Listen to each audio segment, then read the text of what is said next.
యుద్ధం విధ్వంసానికి మరో రూపం. యుద్ధాల్లో గెలుపోటములు ఉండవు, ఆఖరికి వినాశనమే మిగులుతుంది. గ్లోబలైజేషన్ వల్ల ప్రపంచంలో ఏ మూలన యుద్ధం జరిగినా అది మిగతా దేశాలపైన పరోక్ష ప్రభావం చూపిస్తోంది. ఆర్థిక చిన్నాభిన్నానికి దారితీసి అది కాస్త మానవ మనుగడను సంక్షోభంలోకి నెట్టేస్తోంది.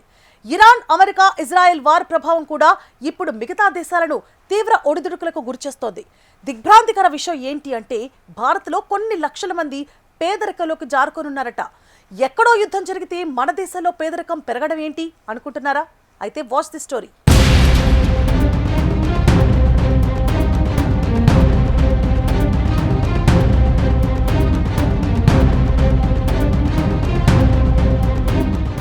భారత్పై తీవ్రంగా ఇరాన్, అమెరికా వార్ ఎఫెక్ట్.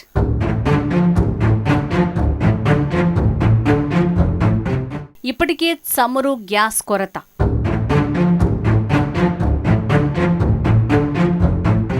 యుద్ధం ఇంకా కొనసాగితే భారీగా పెరగనున్న పెట్రోల్ ధరలు.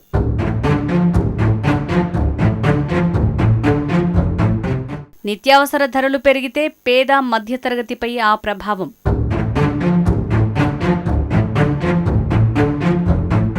ఇరవై 25 లక్షల మంది పేదరికంలో కూరుకుపోయే ప్రమాదం. ఎంకి పెళ్లి సుబ్బిచావు కన్నట్టుంది ఇరాన్, అమెరికా వార్. అక్కడ మిసైళ్లు పడుతుంటే ఆ మంటల సెగలు మనకు తాకుతున్నాయి. యుద్ధంతో గల్ఫ్ దేశాల్లో చమురు కేంద్రాల ధ్వంసం, అలాగే హర్మూజ్ జలసంధి దిగ్బంధంతో దాని ప్రభావం ఇప్పటికే మన దేశంలో తీవ్రంగా కనిపిస్తోంది. చమురు, గ్యాస్ కొరతతో పాటు నిత్యావసర సరుకుల ధరలు కూడా ఆకాశాన్నంటుతున్నాయి.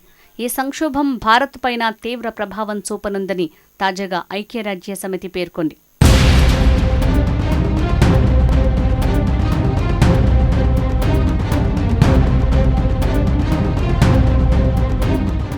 యుద్ధం కారణంగా భారత్లోని 25 లక్షల మంది ప్రజలు పేదరికంలో కూరుకుపోయే ప్రమాదం ఉందని పేర్కొంది యుఎన్ఓ. పశ్చిమాసియాలో సైనిక ఉద్రిక్తతలు, ఆసియా పసిఫిక్లో మానవ అభివృద్ధిపై ప్రభావాలు అనే పేరుతో యుఎన్ డెవలప్మెంట్ ప్రోగ్రాం ఓ నివేదికను రూపొందించింది.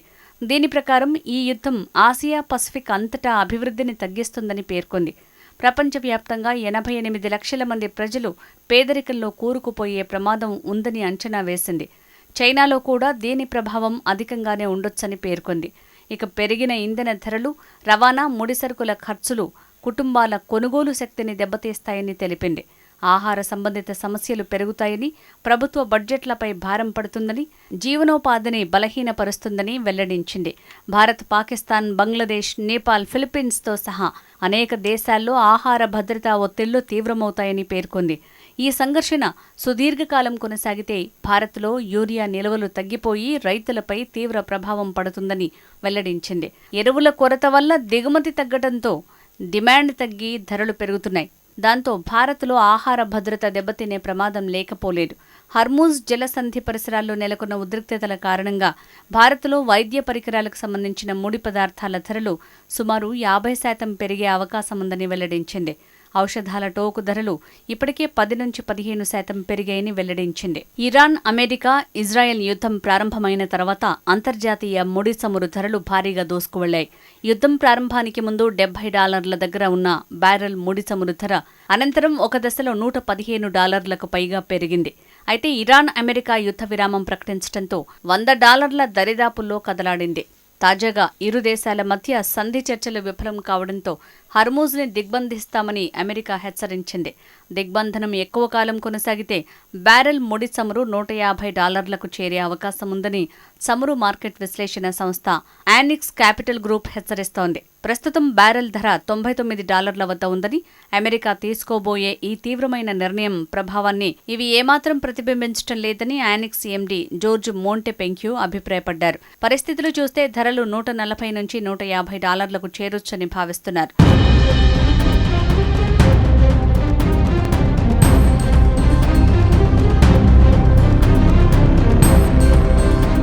హర్మూజ్ దిగ్బంధనం అమలు చేస్తే రోజుకు సుమారు 12 మిలియన్ బ్యారెళ్ల చమురు సరఫరా నిలిచిపోయే ప్రమాదముంది. ప్రాంతీయ యుద్ధాన్ని కాస్త ఇది ప్రపంచ యుద్ధంగా మార్చగలదని జోర్జ్ అంచనా కట్టారు.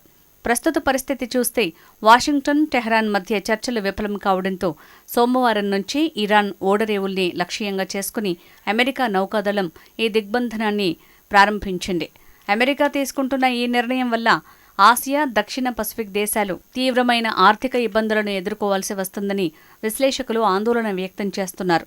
ఒకవేళ ట్రంప్ ప్రభుత్వం తన నిర్ణయాన్ని వెనక్కి తీసుకుంటే ఈ ఏడాది ముగిసే వరకు చమురు ధరలు $100 వద్ద స్థిరంగా ఉండొచ్చని యానిక్స్ పేర్కొంది.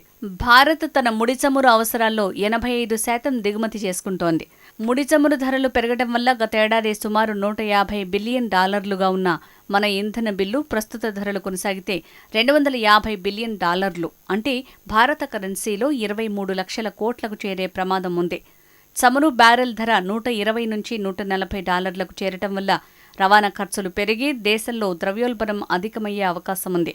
ఇది దేశ జీడీపీని నెమ్మదించేలా చేస్తుంది. ఎర్ర సముద్రం, గల్ఫ్ ఆఫ్ ఓమన్ మార్గాల్లో అడ్డంకుల వల్ల మన దేశ ఎగుమతుల్లో దాదాపు 20% సవాళ్లను ఎదుర్కొంటున్నాయి.